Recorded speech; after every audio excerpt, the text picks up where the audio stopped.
Perkenalkan, namaku Yeni.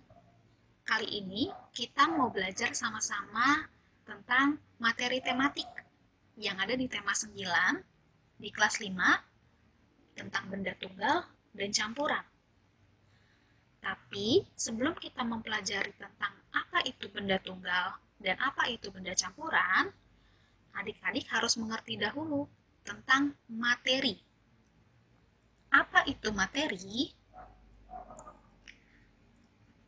Materi adalah segala sesuatu yang menempati ruang dan mempunyai massa.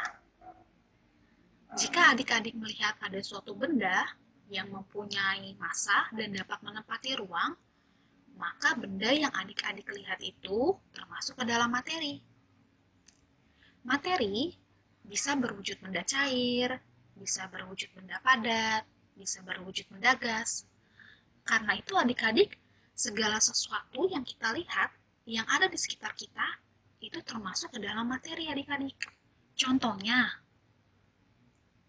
air yang adik-adik minum,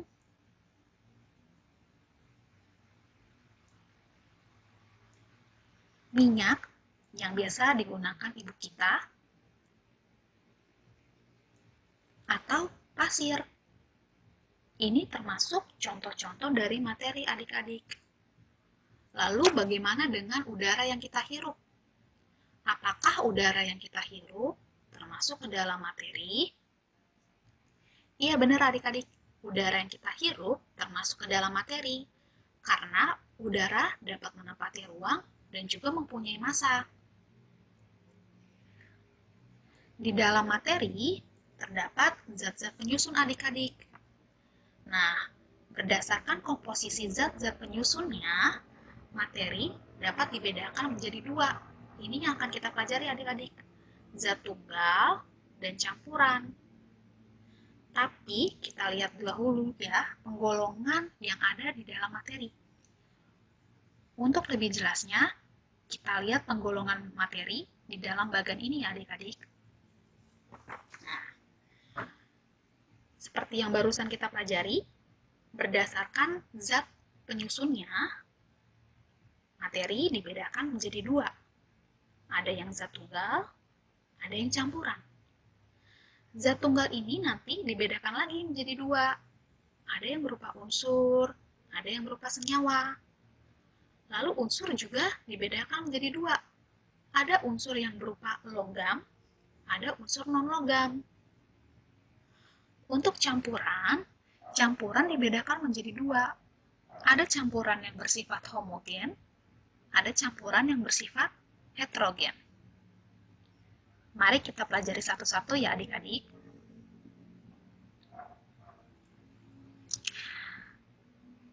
Zat tunggal. Zat tunggal adalah zat yang terdiri dari materi sejenis. Karena di dalam zat tunggal ini materinya sejenis, maka zat tunggal ini disebut zat murni. Zat tunggal dapat berupa unsur, dapat juga berupa senyawa. Apa itu unsur? Unsur adalah zat tunggal yang sangat sederhana. Jadi tidak bisa dibedakan lagi adik-adik, tidak bisa dibagi lagi. Unsur bisa berupa logam, seperti besi,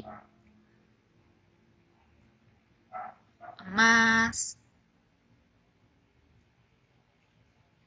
tembaga, atau aluminium yang adik-adik biasa lihat di dapur. Itu juga termasuk unsur logam. Lalu ada juga unsur non-logam adik-adik. Contohnya adalah oksigen yang kita hirup, karbon atau biasanya adik-adik sebutnya arang, atau juga silikon adik-adik. Silikon yang biasa adik-adik gunakan di HP. Ini termasuk unsur non-logam.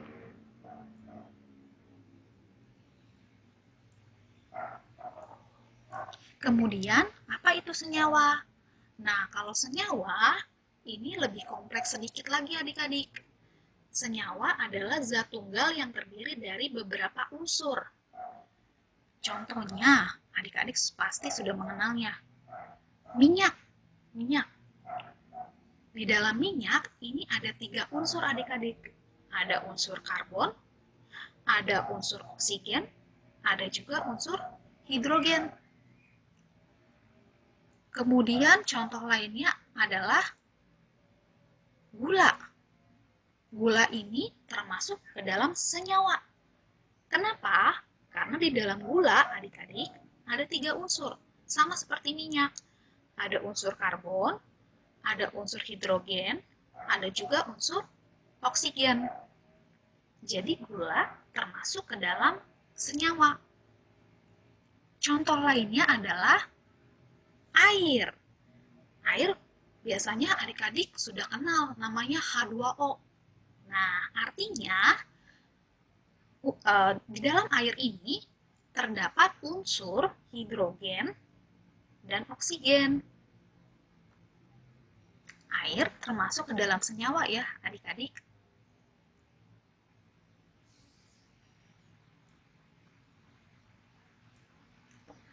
Nah, sekarang kita akan belajar tentang campuran. Campuran adalah zat yang terdiri dari beberapa jenis senyawa.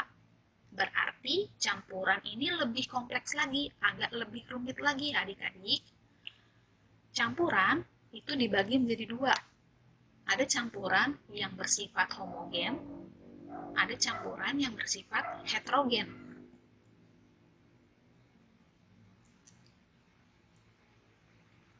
Campuran homogen adalah campuran yang zat penyusunnya tercampur sempurna.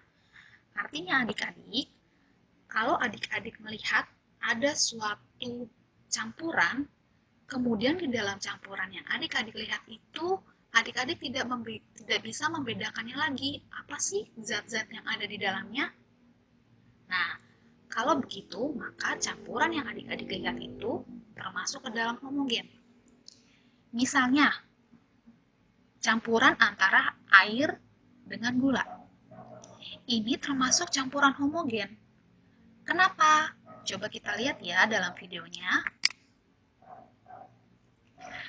Gula dimasukkan ke dalam segelas air, lalu adik-adik campur. Adik-adik aduk sampai gulanya larut.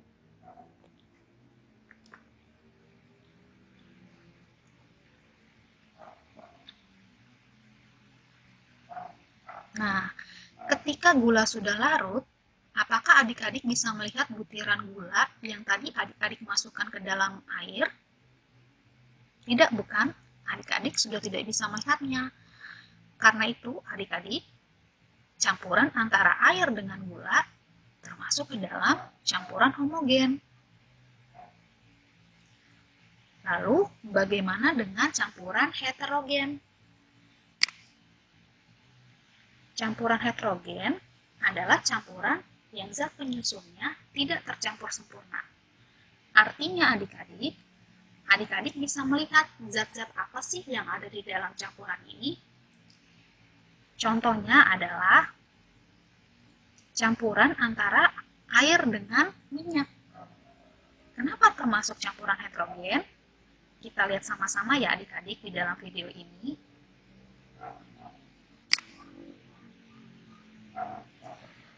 Minyak dimasukkan ke dalam air.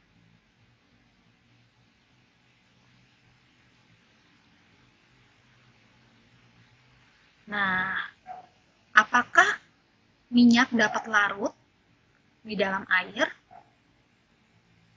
Tidak adik-adik, kita lihat minyak itu ada di lapisan paling atas. Dia tidak turun ke bawah, tidak seperti gula tadi. Dia tetap selalu berada di atas.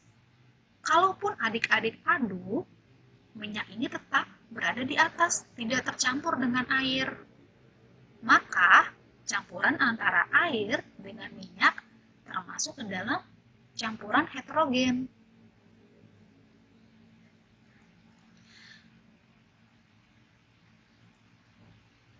Nah, dari sini adik-adik sudah bisa mengetahui ya, apa itu zat tunggal, apa itu campuran.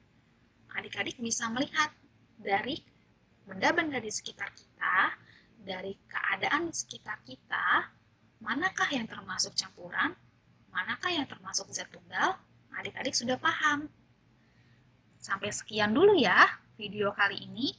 Jangan lupa adik-adik beri like dan subscribe. Dan sampai ketemu di video berikutnya. Dadah!